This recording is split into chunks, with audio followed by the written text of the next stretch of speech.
মেসেঞ্জারে ৩টি নতুন আপডেট যা আপনাকে চমকে দিবেই। প্রথমটি হলো যেকোনো এসএমএস আপনি এডিট করে পর পেস্ট করতে পারবেন। দ্বিতীয়টি হলো আপনার মেসেঞ্জারে সাইলেন্ট মোড ছাড়া যখনই এসএমএস আসে একটি শব্দ হয় সেটি কিভাবে অফ করা যায় বা রিংটোন বাজে সেটি কিভাবে অফ করা যায়। তৃতীয়ত আপনি অন্যের এসএমএস দেখবেন কিন্তু সে বুঝতেই পারবে না আপনি সেই এসএমএসটা সিন করেছেন বা দেখেছেন। এই ৩টি সেটিংসে আমরা এই ভিডিওতে শিখব। তো চলুন দেরি না করে শুরু করা যাক। তার আগে অবশ্যই চ্যানেলটি সাবস্ক্রাইব করে রাখবেন। প্রথমত আপনারা সবাই মেসেঞ্জারটি আপডেট দিয়ে নেবেন।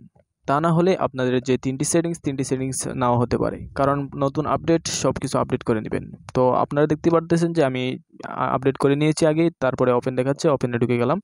ঢুকে যাওয়ার পর আপনারা যেকোনো একটি মেসেজে ঢুকে গেলাম। মেসেজে ঢুকে যাওয়ার পর আমরা আব্দুল্লাহ আল মামুনকে এসএমএস করব। আপনাদের যে মনের ভাষা বা হ্যালো, হাই, বাই আপনারা যা ইচ্ছা তাই লিখতে পারেন। আমি দেখতে পারতেছেন যে আমি একটা এসএমএস লিখতেছি, আসসালামু আলাইকুম। তো এটা অনেক বড় হয়ে যাচ্ছে, যান বাদ দিয়ে দিন। আপনারা ইচ্ছা হলে বড়ও দিতে পারেন, সমস্যা নাই। আমি বোঝার জন্য দিয়ে দিতেছি হ্যালো ডিয়ার।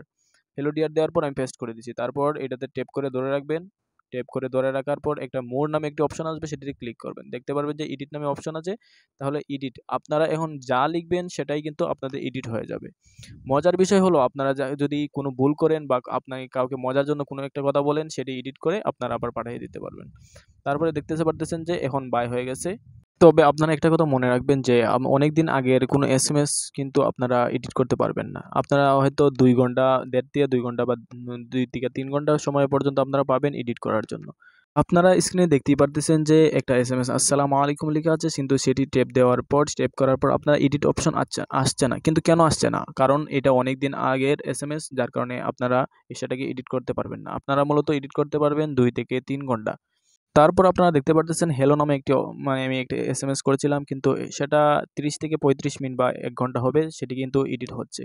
আপনারা বুঝতেই পারতেছেন যে ২ থেকে ৩ ঘন্টা আপনারা অনায়াসে এসএমএসটা এডিট করতে পারবেন। কিন্তু আপনারা এসএমএসটা এডিট তখনই করতে পারবেন না যখন ১ থেকে ২ দিন বা আরও বেশি হয়। দ্বিতীয়ত আমরা কিভাবে এসএমএস টিউনটি অফ করতে পারি, তদন্ত 3 ডট লাইনে ক্লিক করার পর সেটিংসে চলে যাবেন। সেটিংসে চলে যাওয়ার পর আপনারা নিচে স্ক্রল করবেন। স্ক্রল করার পর আপনারা দেখতে পারবেন যে সাউন্ড অ্যান্ড নোটিফিকেশন নামে একটি অপশন আছে, সেটিতে ক্লিক করবেন। সেটি ক্লিক করার পর আপনারা কাস্টমাইজ অ্যান্ড নোটিফিকেশন নামে একটি অপশন আছে, সেই অপশনটিতে আপনারা ক্লিক করবেন।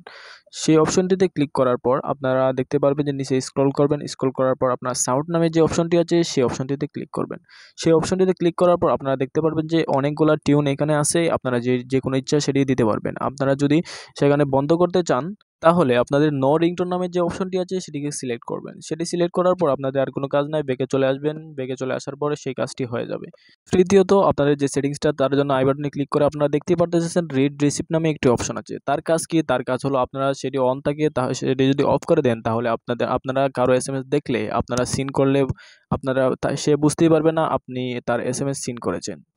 এই ৩টি সেটিংস কার হয়েছে আপনারা অবশ্যই কমেন্ট করবেন। তো আপনারা নতুন একটি ইন্টারফেসে ঢুকে গেলাম। ঢুকে যাওয়ার পর আপনারা উপরে দেখতে পারতেছেন যে আই বাটনে ক্লিক করলাম। আই বাটনে ক্লিক করার পর আপনারা দেখতেই পারতেছেন যে রিড রিসিপ্ট নামে অপশন আছে, সেটিকে অফ করে দিলাম। আজকের ভিডিওটি এই পর্যন্তই। ভিডিওটি ভালো লাগলে অবশ্যই চ্যানেলটি সাবস্ক্রাইব করে রাখবেন। ধন্যবাদ।